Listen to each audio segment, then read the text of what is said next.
Metteur en scène inspirée, vous allez la retrouver tout au long de cette saison à Saint-Quentin en Yvelines, puisqu'elle est en ce moment avec le Roi du Bois à la ferme de Bel-et-Bas à Guyancourt, où elle reviendra en mai avec le Médecin Volant. Vous la retrouverez également en février au théâtre de Saint-Quentin en Yvelines avec une version très personnelle du Cid.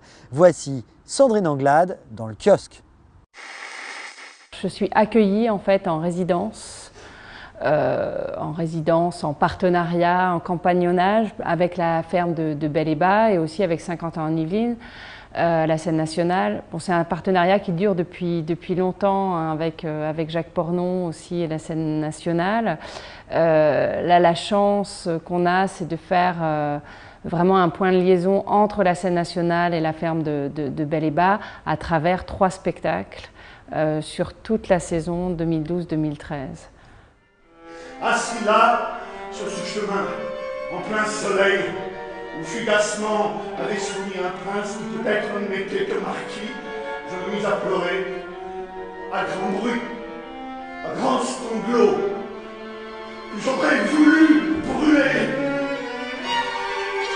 Le Roi du Bois, donc c'est l'histoire d'un homme qui se raconte, qui raconte son enfance et ce qu'il est devenu. Cette enfance, c'était l'enfance d'un jeune porcher, un jeune homme qui, dans l'Italie de la Renaissance, gardait les porcs. S'approchant des jardins de Tivoli, il rencontre la peinture, les peintres.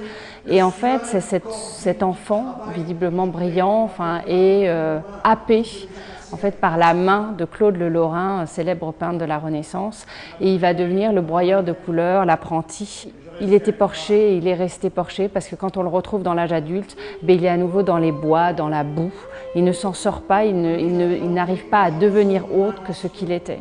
Dans Le Roi du Bois, c'est que finalement l'humanité, elle conjugue tout le temps ces 2 aspects au même instant d'un homme qui a 2 corps, un corps bestial et un corps transcendant, enfin un corps de la possibilité de s'émerveiller à la grâce du monde.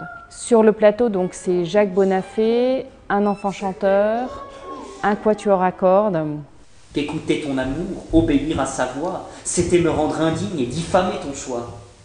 Je te le dis encore et veux, tant que j'expire, sans cesse le penser et sans cesse le dire. Je t'ai fait une offense et j'ai dû m'y porter pour effacer ma honte et pour te mériter. Le Cid, mon envie, c'était encore une fois de travailler sur la langue d'abord, c'était de travailler sur les alexandrins. Et cette envie de faire une expérience, puisque je n'arrive pas à concevoir mes spectacles sans musique, c'est comment j'arrive aujourd'hui à mêler la musique avec l'alexandrin. J'ai commencé à m'interroger sur le travail rythmique en fait, de l'alexandrin et on a fait quelques expériences avec un batteur formidable qui est Nicolas Larminia, qui vient plutôt du jazz et du rock et qui lui s'est laissé complètement emporter par l'alexandrin. Et du coup, on a fait une version du Cid, c'est-à-dire on joue tout le Cid, mais bon, on a contracté par endroits. Et puis un travail donc avec une équipe d'acteurs réduite parce que, étant femme, j'étais très intéressée de porter vraiment très haut les présences de l'Infante et de Chimène, comme des présences à la fois contradictoires dans leur rapport aux politiques, à l'histoire, à la dramaturgie théâtrale. Je songe une chose. Si vous faisiez habiller votre valet en médecin, il n'est rien d'aussi facile à duper que le bonheur. Mais c'est un lourdeau qui gâtera tout. Le Médecin Volant, c'est une très courte pièce de Molière.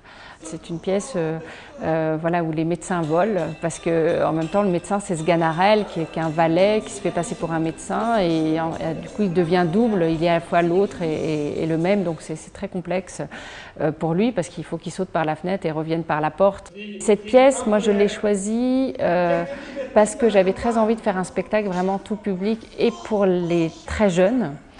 Et ce qui est formidable chez Molière, c'est qu'à la fois, finalement, on est touché aussi par la langue, par la beauté poétique de la langue, mais par des tours. C'est-à-dire les plus petits, ils vont s'attacher, ils vont entendre cette langue, mais en même temps, ils vont s'attacher à une situation qui est la situation des bastonnades, de je saute par la fenêtre, je rentre par la porte.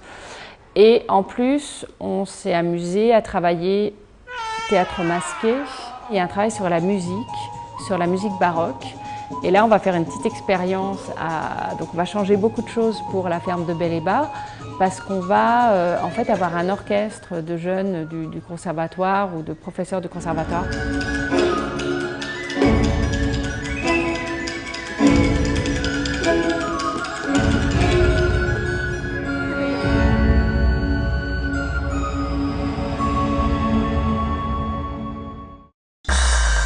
Et maintenant, on retrouve un nouveau sujet de la rédaction, présenté par Johanna Soudry.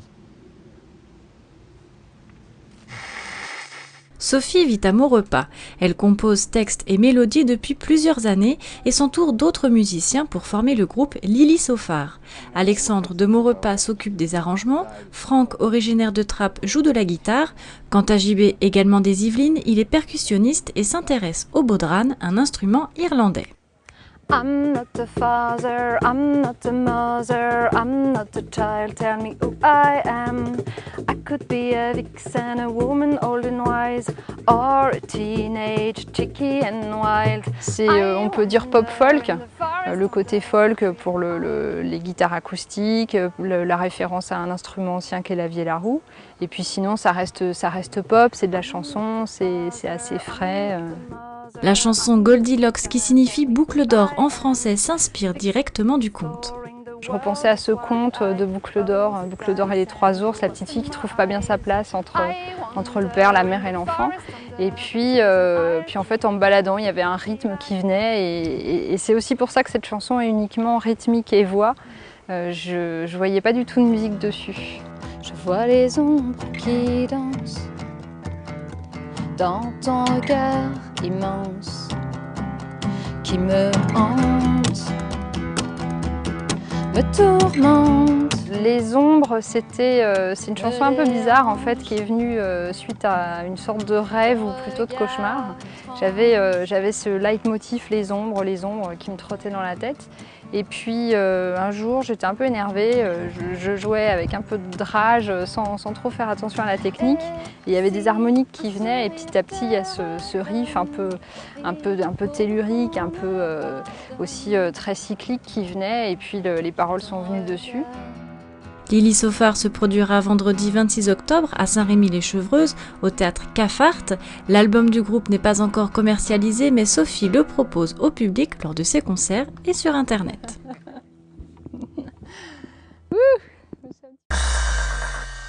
Et encore quelques dates à retenir avant d'aller chercher votre costume d'Halloween. Le 26 octobre, l'Orchestre national d'Île-de-France propose une série de portraits musicaux de femmes exceptionnelles au théâtre de Saint-Quentin en Yvelines. Les 30 et 31 octobre au Prisme, la compagnie Didascalie s'adressera aux petits dès 6 ans avec une histoire dansée et revisitée des 3 petits cochons intitulée Dans le ventre du loup. Tandis que les 7 novembre, c'est la Malle au sortilège qui s'adressera à eux avec de la musique du monde à entendre au Scarabée à la Verrière. Le 22 novembre, American Folk Blues Revue sera en concert avec leur Blues Roots à la salle Jacques Brel à Montigny-le-Bretonneux.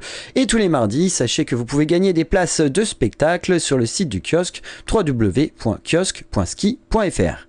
Des dates que vous pouvez retrouver ainsi que l'ensemble de la programmation des salles saint-quentinoises dans le kiosque sur internet aux adresses qui s'affichent. Alors bon spectacle à tous et à bientôt.